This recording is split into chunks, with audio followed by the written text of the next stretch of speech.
हेई जगन्नाथ महाप्रभु कहीं पंच चोरी कर दौड़ी पलाउछंती तेबे एई कथाटी शुणियाकु बड़ आश्चर्य लागुथबो निश्चय तेबे आसंतु शुणिबा ए सब घटना केमिति घटिथिला। जेतेबेले माधव दास प्रथमे श्री जगन्नाथपुरी को आसिले से श्री मंदिर देखिबा मात्रे तांको मनरे गभीर भक्ति और अनुताप जन्मिला। माधव दास भाविले मते 21 वर्ष संसारर भोग विलासरे बीतीगला, काली जदि मोर मृत्यु हुए तेबे प्रभुको दर्शन न करी केमिति रहिबी। एहा परे दुखरे से पुरी समुद्र कूलको चली गले आउ सेठारे मृत्यु पर्यंत रहिबार निष्पत्ति नेले। से मने मने कहउथांती मते 21 वर्ष मध्यरे थरे भी महाप्रभु दर्शन है ना। तेबे एहीपरि 3 दिन बीतीगला, किंतु एपटे सेतेबेले महाप्रभु जगन्नाथ व्याकुल होई पड़िले। एहीपरि भावे प्रभु जगन्नाथ प्रसाद ग्रहण करनथांती। तेणु लक्ष्मी देवी सम्मुखरे ठिया होई पचारिले, स्वामी आपण प्रसाद काहे ग्रहण करनाहांती? आपण जेबे न खांती तेबे ए किपरि महाप्रसाद हबो? एहा परे प्रभु जगन्नाथ कहिले, हे देवी काहेकि आज मो मन अस्थिर होउछि। तेबे मोर जणे अत्यंत प्रिय भक्त मो पाखकु आसीछि एवं से 3 दिन हैला किछि खाइनी, तेणु केमिति खाइबी? तापरे लक्ष्मी कहिले, आपण चिंता करंतु नाही, मु तांको पाखकु प्रसाद पठाउछि।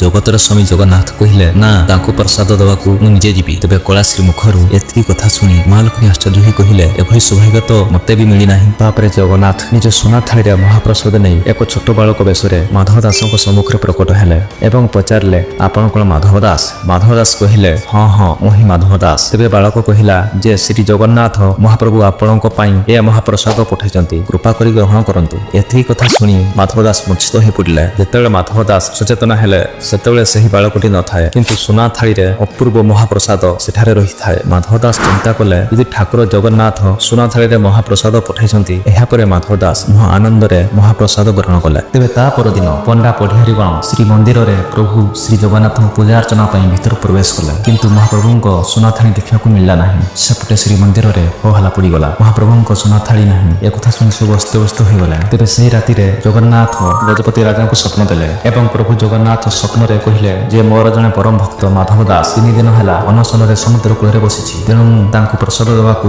ନିଜେ ସୁନା ଥାଳି ନେଇଥିଲି। ଏଣେ ଗଜପତି ମହାରାଜାଙ୍କ ସ୍ୱପ୍ନ ଭାଙ୍ଗିଗଲା। ତେବେ ଗଜପତି ମହାରାଜ କେବଳ ସକାଳକୁ ଅପେକ୍ଷା କଲେ ଏବଂ ସକାଳ ହେବା କ୍ଷଣି ମହାରାଜ ପଣ୍ଡା ଓ ପୂଜାରୀଙ୍କ ସହିତ ସେହି ସମୁଦ୍ର କୂଳରେ ପହଞ୍ଚିଲେ। ଏବେ ଗଜପତି ଦେଖିଲେ ଯେ ମାଧବ ଦାସ ମନ୍ଦ ମନ୍ଦ ହୋଇ ହସୁଛନ୍ତି ଆଉ ପାଖରେ ସୁନା ଥାଳି ମଧ୍ୟ ରହିଛି। ଏହାପରେ ଗଜପତି ମହାରାଜ ଅତ୍ୟନ୍ତ ନମ୍ରତାର ସହିତ ମାଧବ ଦାସଙ୍କୁ ଅନୁରୋଧ କରି କହିଲେ, ହେ ଗୁରୁଦେବ, ଏବେ ଦୟାକରି ଶ୍ରୀକ୍ଷେତ୍ର ପୁରୀକୁ ଚାଲନ୍ତୁ। ତେବେ ଯେଉଁ କ୍ଷଣି ମାଧବ ଦାସ ମନ୍ଦିର ଭିତରେ ପ୍ରବେଶ କଲେ, ବ୍ରହ୍ମବେଦୀରେ ଜଗନ୍ନାଥ ଝୁଲି ଉଠିଲେ। ତେବେ ଏହି ଘଟଣାର କିଛି ବର୍ଷ ପରେ ପ୍ରଭୁ ଜଗନ୍ନାଥଙ୍କ ମନରେ ବହୁତ ଦିନ ପରେ ପୁଣି ଚୋରି କରିବାର ଇଚ୍ଛା ଜାଗ୍ରତ ହେଲା। କିନ୍ତୁ ପ୍ରଭୁ ଜଗନ୍ନାଥ ମନେ ମନେ ଭାବିଲେ, ଏକା ଚୋରି କରିବାର ଆନନ୍ଦ ନାହିଁ। ଯଦି ବଡ଼ ଭାଇ ବଳରାମଙ୍କୁ କହିଲେ, ସେ ମଧ୍ୟ ଓଲଟା ଗାଳି ଦେବ।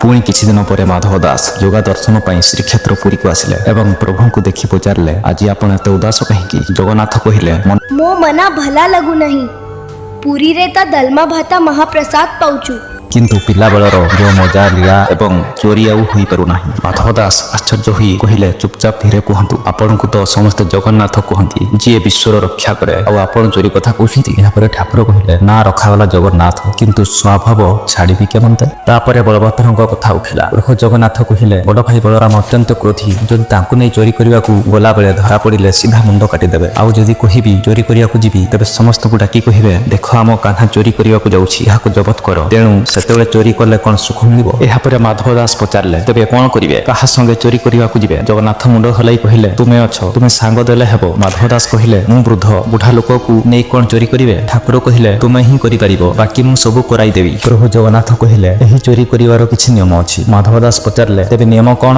ଏବେ ପ୍ରଭୁ ଜଗନ୍ନାଥ ବତାଇଲେ। ପ୍ରଥମ ନିୟମ, ଗତି ରଖିବ କିନ୍ତୁ ଆବାଜ ହେବ ନାହିଁ, ଗତି ହେବ କିନ୍ତୁ ପାଦ ହାତ ଲୁଗାର ଶବ୍ଦ ବି ନଥିବ। ଦ୍ୱିତୀୟ ନିୟମ, ପଲକ ପକାଇବନି, କାରଣ କେହି କେଉଁ ଆଡୁ ଆସୁଛି ବୋଲି, ତେଣୁ ଆଖି ଖୋଲା କାନ ଖୋଲା ରହିବ। ମାଧବ ଦାସ କହିଲେ, ଠିକ ଅଛି, ତେବେ କେଉଁଠି ଚୋରି କରିବା? ପ୍ରଭୁ କହିଲେ, ରାଜାଙ୍କ ବଗିଚାରେ ସୁନ୍ଦର ସୁନ୍ଦର ବଡ଼ ପଣସ ହୁଏ, ସେମାନେ ଆମ ପାଇଁ ଭୋଗ ପଠାନ୍ତି ନାହିଁ, ତେଣୁ ପଣସ ଚୋରି କରିବା। ମାଧବ ଦାସ କହିଲେ, ଆପଣ କହିଲେ ରାଜା ପଠେଇ ଦିଅନ୍ତେ। ଏହାପରେ ପ୍ରଭୁ ଜଗନ୍ନାଥ ହସି କହିଲେ, ଯଦି ସେମିତି ହୁଏ ତେବେ ଚୋରିର ସ୍ୱାଦ କେଉଁଠି ରହିଲା? ତେଣୁ ଚୋରି ପଣସର 2 ଗୁଣ ମିଠା।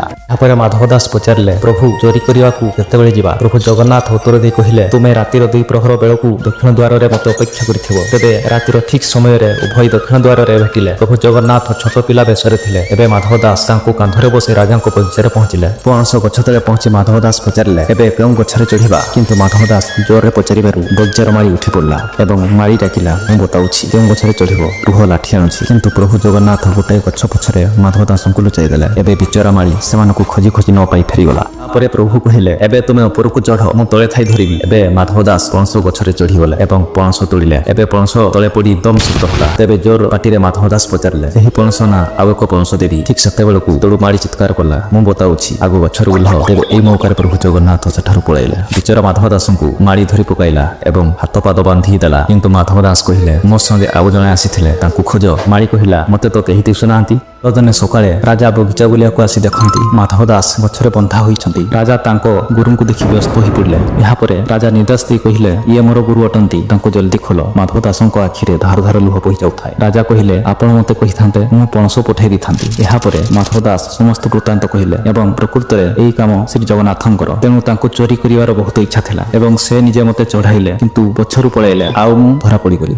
ରାଜାଙ୍କ ଆଖିରୁ ଲୁହ ଝରିଲା। ରାଜା କହିଲେ, ମୁଁ କେତେ ଭାଗ୍ୟବାନ। ମହାପ୍ରଭୁ ମୋ ବଗିଚାରେ ଚୋରି କରିବାକୁ ଆସିଲେ। ସେଇଠୁ ତତ୍କ୍ଷଣାତ୍ ମହାରାଜ ସେଇ ବଗିଚା ଜଗନ୍ନାଥଙ୍କୁ ଉତ୍ସର୍ଗ କରିଦେଲେ। ଆଜିଠାରୁ ଏ ବଗିଚାର ସମସ୍ତ ପଣସ ମହାପ୍ରଭୁଙ୍କର ହେଲା। ପରଦିନ ପ୍ରଭାତରେ ମାଧବ ଦାସ ସମୁଦ୍ରକୁ ପ୍ରଣାମ କରିବାକୁ ଯାଇ ଦେଖିଲେ ଯେ ଜଗନ୍ନାଥ ହସି ହସି ଆସୁଛନ୍ତି। ମାଧବ ଦାସ କହିଲେ, ବାଃ, ବହୁତ ସୁନ୍ଦର। ରାତିରେ ମୋତେ ପକାଇ ଆପଣ ପଳାଇଲେ। ପ୍ରଭୁ କହିଲେ, ତୁମେ ଜୋରରେ ପଚାରିଲ ବୋଲି ଏପରି ହେଲା। ମାଧବ ଦାସ କହିଲେ, ଆପଣଙ୍କ ଇଚ୍ଛା ତ ପଡ଼ିଲା, ହେଲେ ଗୋଟେ ବି ପଣସ ହାତରେ ପଡ଼ିଲା ନାହିଁ। ପ୍ରଭୁ କହିଲେ, ତେବେ କଣ କରିବା? ମାଧବ ଦାସ ହସି କହିଲେ, ଆପଣ ତ ପଳାଇଲେ, ହେଲେ ମୁଁ ରାତି ସାରା ବନ୍ଧା ହୋଇ ସକାଳେ ରାଜାଙ୍କୁ ବୁଝାଇ ସୁଝାଇ ଆପଣଙ୍କ ନାଁରେ ସାରା ବଗିଚା ଲେଖାଇଦେଲି। ଏବେ ଯାଇ ନିଶ୍ଚିନ୍ତରେ ଯେତେ ଇଚ୍ଛା ସେତେ ଖାଆନ୍ତୁ। କିନ୍ତୁ ଠାକୁର ମୁଣ୍ଡ ହଲାଇ କହିଲେ, ହେ ମାଧବ, ଚୋରି ତ ହେଲା ନାହିଁ, କେବଳ ମନର ଇଚ୍ଛା ମନେ ରହିଗଲା। ଆପଣମାନଙ୍କୁ ଶ୍ରୀ ଜଗନ୍ନାଥଙ୍କ ଏହି ଭାବ ଭକ୍ତି ଲୀଳା ଯଦି ଭଲ ଲାଗୁଥାଏ ତେବେ ଲାଇକ୍, ସେୟାର ଏବଂ ସବସ୍କ୍ରାଇବ୍ କରିବାକୁ ଭୁଲିବେ ନାହିଁ।